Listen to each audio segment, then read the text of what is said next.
આજે આખરે પ્રધાનમંડળની રચના થઈ ગઈ અને 25 પ્રધાનોએ શપથ લીધા. હવે મુખ્ય પ્રધાન સહિત 26 લોકોની ટીમ પાસે 2027 વિધાનસભા ચૂંટણી જીતવાનો મોટો પડકાર હશે.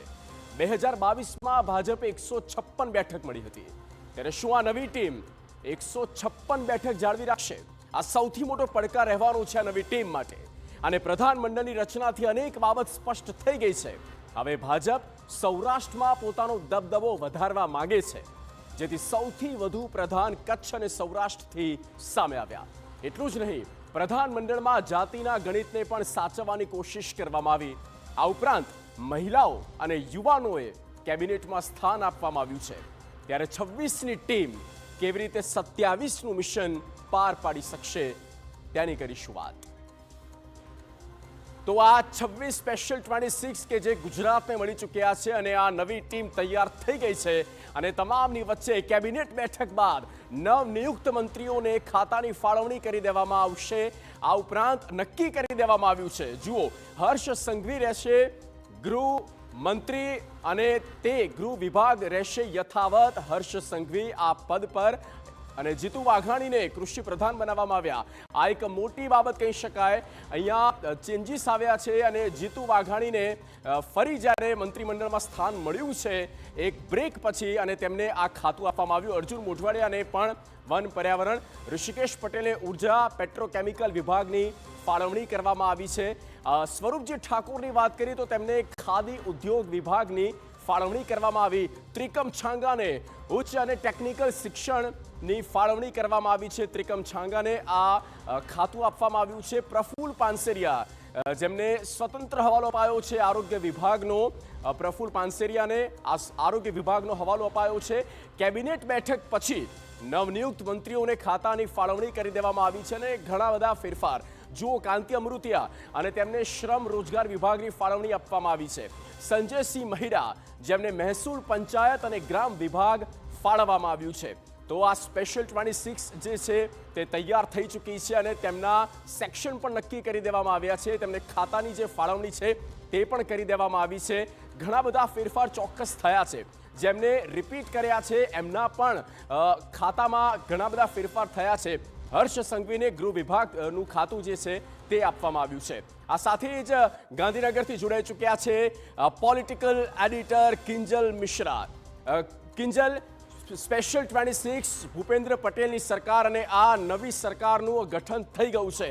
સૌથી પહેલા એ જણાવશો કે સૌથી મોટો ફેરફાર જે ઉડીને આંખે વળગે એવા ટોપ 3 કયા મોટા ફેરફાર જે છે જે આ મંત્રીમંડળમાં જોવા મળ્યા?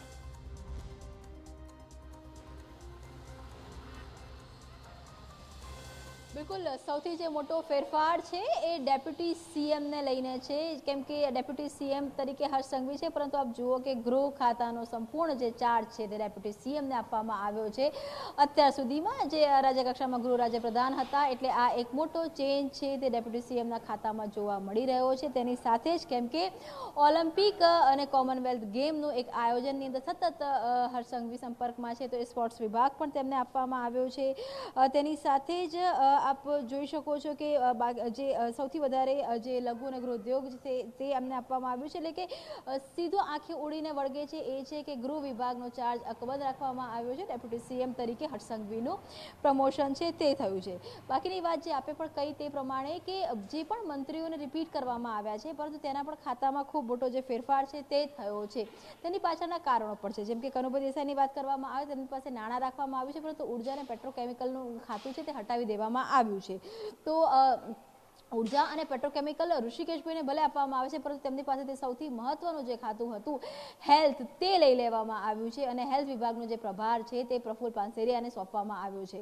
રાઘવજીભાઈ નથી હવે, ત્યારે જે કૃષિને સમજી શકતા હોય ત્યાં એવું લાગતું હતું કે અર્જુન મોઢવાડિયાને આ ખાતું આપવામાં આવશે, પરંતુ આ ખાતું કૃષિ વિભાગનો જે મહત્વનો જે પ્રભાર છે તે જીતુભાઈ વાઘાણીને આપવામાં આવ્યો છે.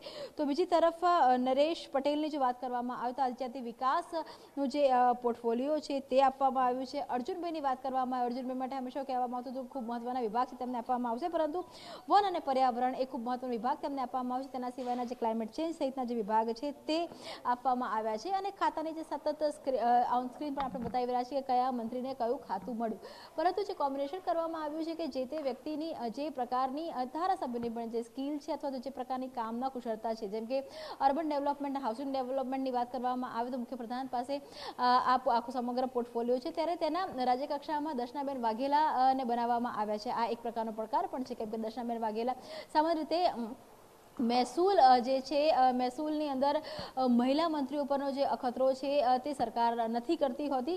એક આનંદીબેન હતા કે જે મહેસૂલ મંત્રી તરીકે ખૂબ સફળ સાબિત થયા હતા, પરંતુ અર્બન છે કે શહેરી ડેવલપમેન્ટ છે, આ જે ખાતો છે તે પહેલી વખત એક મહિલા મંત્રીને આપવાનો પણ એક પડકાર છે, એક જે અખતરો છે તે પણ કરવામાં આવ્યું છે. આપ જુઓ કે જે પ્રવીણ વાડેની વાત કરવામાં આવે કે પ્રદ્યુમન વાજાની વાત કરવામાં આવે તો ખાતા જે ગઈ વખત સૌથી મોટી તકલીફ હતી કે ત્રણ મંત્રીઓ પાસે એક જ ખાતું, ધારો કે ઉદ્યોગની વાત કરવામાં આવે તો ઉદ્યોગમાં બળવંતસિંહ રાજપૂત પણ હતા, ઉદ્યોગ હર્ષ સંઘવી પાસે પણ હતું, ઉદ્યોગ જગદીશ વિશ્વકર્મા પાસે પણ હતું. તેના કારણે જે સંકલનનો તે ખૂબ અભાવ રહેતો હતો અને ક્યાંક ને ક્યાંક અધિકારીઓ આ જે ગેપ હતો તેનો ફાયદો ઉપાડતા હતા. એ વસ્તુ અહીંયા આખી પૂરી થઈ જાય છે કે વ્યક્તિગત ઇન્ડિવિજ્યુઅલ જે પોર્ટફોલિયો છે તે આપવામાં આવ્યા છે.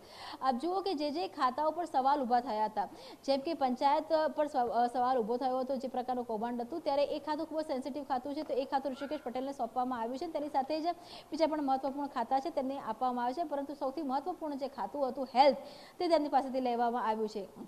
એક જે રિવોર્ડ છે શિક્ષણનો એક મહત્વપૂર્ણ રિવોર્ડ, જ્યારે શિક્ષણમાં એક પ્રકારના સુધારાના આખા જે કહી શકાય કે અલગ અલગ યોજનાઓ કે અલગ અલગ નિર્ણયો લીધા, તો તેનો જે એક રિવોર્ડ પ્રફુલ્લ પાનસેરિયાને મળ્યો છે કે તેમને હેલ્થનો સ્વતંત્ર પ્રભાર છે તે આપવામાં આવ્યો છે. તો આવા જે અનેક કોમ્બિનેશન છે, આ જે મહિલા મંત્રીઓ છે તેમને જે પ્રકારના ખાતા સોંપવામાં આવ્યા છે, કેમ કે જ્યારે મહિલા વિકાસ, બાળ વિકાસની વાત થતી હોય છે સતત, તો એવા મહિલા નેતાઓની જરૂર હોય છે કે જે એ મુદ્દાને સમજી શકે અને ક્વિક એક્શન લઈ શકે. તો મનીષાબેન વકીલ પહેલા પણ આ ખાતું સંભાળી ચૂક્યા છે અને એ જ કારણે ફરીથી પણ તેમને આ જ ખાતાની જવાબદારીઓ છે તે સોંપવામાં આવી છે. ટ્રાઇબના નેતાઓ ટ્રાઇબનો વિષય ખૂબ સારી રીતે સમજી શકે છે, તેના માટે એ જે ખાતા છે એ ટ્રાઇબના જે 3 નેતાઓ છે તેમની વચ્ચે રાખવામાં આવે છે. તો આ એક જે કોમ્બિનેશન કરવાનો પ્રયાસ થયો છે કે જેના કારણે સંકલનનો અભાવ ન રહે, જે નેતાની જે સૌથી વધારે નિપુણતા હોય તે જોવા મળે. જેમ કે આપ જુઓ કે ગઈ વખતે નલ સે જલ યોજનામાં કૌભાંડો થયા હતા, તો તેના કારણે કુંવરજીભાઈ પાસેથી આ વખતે પાણી અને પુરવઠા ખાતું છે હટાવી લેવામાં આવ્યું છે. એટલે કે જ્યાં સવાલો ઊભા થયા હતા, જ્યાં ખાતાઓને લઈને વિવાદો હતા, તો ભલે મંત્રી રિપીટ થયા હોય, પરંતુ તે જ્યાં સવાલ હતો એક આખી જે પરફોર્મન્સનો, તો ભલે મંત્રીઓ રિપીટ થયા હોય, પરંતુ રિપીટ મંત્રીઓમાં પણ ખાતા રિસફલ કરી દેવામાં આવ્યા અને તેની સાથે જ નવા મંત્રીઓને પણ અલગ અલગ જે મહત્વપૂર્ણ ખાતા છે તે આપવામાં આવ્યા છે. અને આવતીકાલે લગભગ કહી શકાય કે વહેલી સવારથી જે અલગ અલગ મંત્રીઓ છે તે પોતાનો ચાર્જ છે તે પણ સંભાળવાનું શરૂ કરી દેશે. કેટલાક મંત્રીઓ છે લાપાચમ બાદ પોતાનો ચાર્જ લેશે, પરંતુ એક જે મિશન સાથે, કેમ કે જે રીતે જેપી નડ્ડા સાથે બેઠક થઈ હતી, ત્યારબાદ સુનિલ બંસલ સાથે પણ બેઠક થઈ હતી, તો એક મિશન છે, એક રોડમેપ છે, એ આગામી ચૂંટણી નક્કી કરવામાં આવ્યું છે અને તેને ધ્યાનમાં રાખીને એ જાતિગત સમીકરણ હોય તો પણ, એ ઝોન વાઇઝ સમીકરણ હોય તો પણ, અને એ ખાતાઓ એ પોર્ટફોલિયો જે વહેંચણી કરવામાં આવી છે તેના પર પણ જોવામાં આવી રહ્યું છે કે સીએમ, ડેપ્યુટી સીએમનું એક કોમ્બિનેશન છે એ કરવાનો પ્રયાસ જગદીશ કરવામાં આવ્યો છે. સિનિયર નેતા અને યુવા જોશનો એક કોમ્બિનેશન છે એનો પ્રયાસ કરવામાં આવ્યો છે. એટલે પ્રયાસ છે એક વાઇબ્રન્સી લાવવાનો, અને આખરે આ જે પ્રયાસ છે કેટલો સફળ થશે એ થોડા દિવસોમાં આપણને ખ્યાલ પણ આવશે. બિલકુલ બિલકુલ કિંજલ, આભાર આ તમામ જાણકારી વિસ્તારથી આપવા માટે. તો આ નવી ટીમ તૈયાર છે અને હવે આ કેટલાક મંત્રીઓ આવતીકાલથી તેનો ચાર્જ સંભાળી લેશે અને કેટલાક લાભ પાચમ પછી પણ પદભાર સંભાળશે વિધિવત રીતે.